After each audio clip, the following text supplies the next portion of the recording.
You've been told your whole life that the 50-30-20 budgeting rule is the golden ticket to financial stability. But what if it's actually a trap? It is a static, outdated rule in a wildly expensive, dynamic world, and it might be the exact thing keeping you stuck in the middle class. In this explainer, we are tearing down the most famous rule in personal finance and uncovering the frameworks that actually build wealth. Seriously? Is the 50-30-20 rule keeping you poor? We need to challenge some core beliefs today. Because if you've been trying to stick to this budget and you constantly feel like you're failing, listen to me. Your failing budget might not be your fault. The system itself is completely broken. Check out this jarring statistic: 80%. Financial advisors like Rachel Cruz point out a really harsh modern reality. For an average earner making about $5,000 a month, typical monthly expenses now easily blow past $4,000.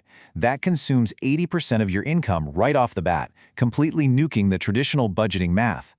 To understand why this is happening, let's look at the baseline rule we're dismantling today.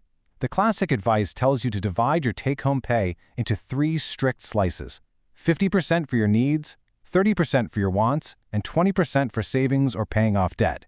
In theory, it looks perfectly balanced. But the real world just doesn't look like this anymore. Systematically, every single bucket in the 50-30-20 rule is fundamentally flawed today.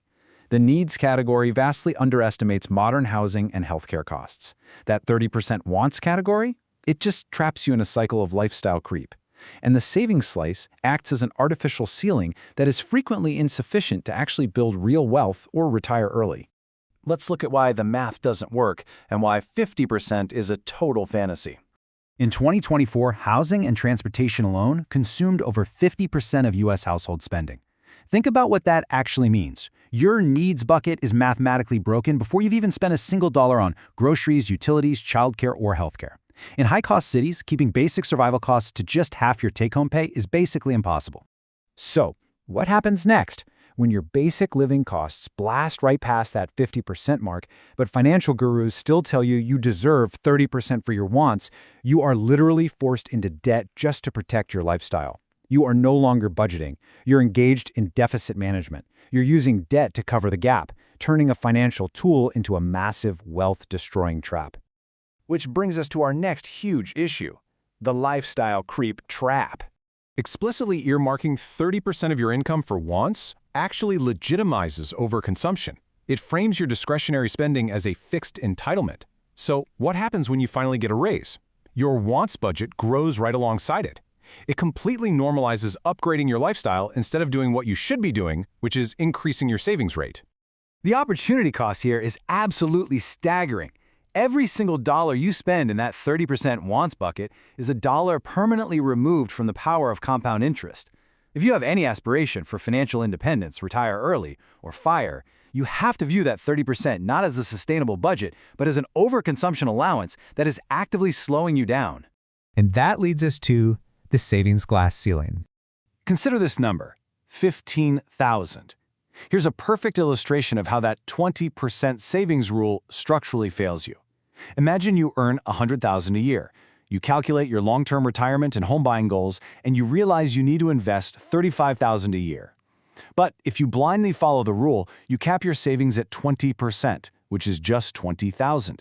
That creates a massive $15,000 structural shortfall every single year. Over a career, that gap compounds into hundreds of thousands in lost capital.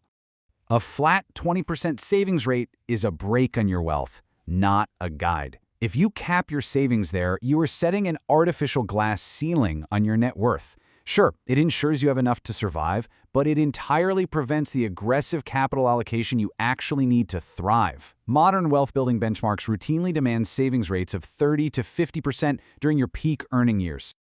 Now let's look at the psychology of budgeting. To really understand why we fail at this, we could look to academic research from Sheffield Hallam University. Researchers analyzed the behavioral economics behind money management, and they found that personal budgeting isn't just about spreadsheets, it's a deeply psychological practice. It actually explains why two people with the exact same salary can end up with drastically different net worths. A huge concept driving this is present bias. This is the psychological reality that our self-control is heavily skewed by a preference for smaller, immediate rewards over larger, longer-term ones. And this is exactly why a guaranteed 30% wants category is so incredibly tempting and so dangerous. It plays right into our present bias instead of securing our long-term goals. But here is a totally surprising twist from the researchers. People who struggle with self-control might actually benefit from less strict budgets. I know, it sounds super counterintuitive, but the research shows that overly rigid percentage plans lead to terrible spending choices the second your circumstances unexpectedly change. When that strict budget breaks, people tend to just throw their hands up and give up entirely. The actual solution is utilizing flexible limits and building a buffer account. Instead of rigid category percentages, a smart budget acknowledges that life is messy and unpredictable. By allowing yourself to shift money between categories and keeping a buffer for unexpected expenses, you stop the whole system from collapsing when life inevitably happens. So what does work? Let's talk about modern wealth-building budgets. Here are 3 superior frameworks that successful wealth builders are using right now. First, reverse budgeting, also known as paying yourself first. You determine your investing goals, lock that money away immediately, and just live on whatever is left. Second, zero-based budgeting, giving every single dollar a specific job before the month even begins. And third, flexible, goal-based systems. Here, you calculate the exact investment needed for your goals and back-solve your budget, creating personalized ratios tailored to you. Now, if you are currently in debt, this next rule is critical: percentage compression. If you have high-interest debt, you shouldn't be allocating 30% to lifestyle wants or slowly trickling money into long-term savings. No way. You need to aggressively compress those percentages and shift your savings category to 100% debt repayment. Once that debt is wiped out, you shift those same aggressive percentages toward buying assets. Take a look at this. This illustrates what a modern, high-earner budget actually looks like in practice. A truly aggressive wealth-building breakdown might look more like 40% to investing, 50% to needs, and only 10% to wants. By treating investing as the primary design variable rather than just an afterthought, you can potentially cut the time it takes to reach financial independence in half.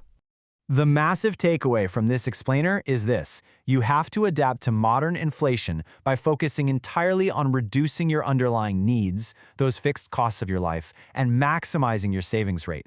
Once your basic living costs are optimized and your savings are high, your wants naturally just become a secondary concern. You stop prioritizing present comfort and start prioritizing your future freedom. I'm going to leave you with one final provocative question. Are you currently struggling more with the unavoidable cost of living or with unchecked lifestyle choices? And more importantly, are you ready to ditch the 50-30-20 trap and build a truly wealth-focused budget? Take a hard look at your numbers this month. If you found this explainer eye-opening and want more evidence-based strategies to build real wealth, make sure to subscribe. We've got a lot more to uncover.